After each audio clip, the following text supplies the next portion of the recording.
ما جعل الله لرجل من قلبين في جوفه رب اشرح لي صدري ويسر لي امري واحلل عقدة من لساني يفقهوا قولي امين يا رب العالمين. Once again السلام علیکم ورحمۃ اللہ وبرکاتہ.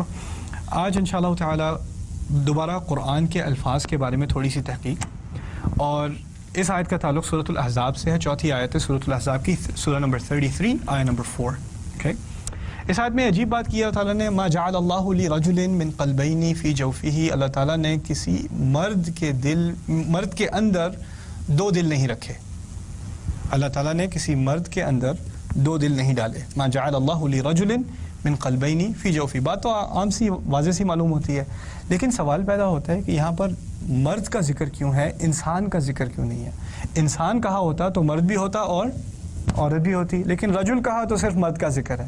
دوسری بات کہ جب اللہ تعالیٰ دل کا ذکر کرتے ہیں عام طور پہ تو دل کو چھاتی میں یا صدر میں اس کا ذکر ہوتا ہے. القلوب التی فی الصدور قرآن میں ہے، جو دل چھاتیوں کے اندر ہیں، they're in the chest، صدر کے اندر ہیں. لیکن اس آیت میں صدر کے بجائے ما جعل اللہ لرجل من قلبین فی صدرہ کے بجائے ما جعل اللہ لرجل من قلبین فی جوفہ، جوف کا ذکر ہے. اب جوف کے معنی کیا ہے؟ جوف یہاں سے شروع ہوتا ہے، یعنی آپ کی گردن سے شروع ہو کے پیٹ تک، اسے جوف کہتے ہیں. صدر صرف چھاتی کو کہتے ہیں. تو یہاں جوف کا ذکر کیوں ہے؟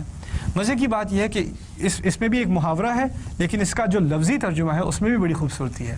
اصل میں عورت یہ ممکن ہے کہ اس کے جوف کے اندر دو دل ہوں. وہ ایکسپیکٹ کر سکتی ہے، she can become pregnant, and when she is pregnant کتنے دل ہیں اس کے اندر؟ کم از کم اس کا اپنا اور بچے کا دل. اور وہ دو دل صدر میں ہیں یا جوف میں ہیں؟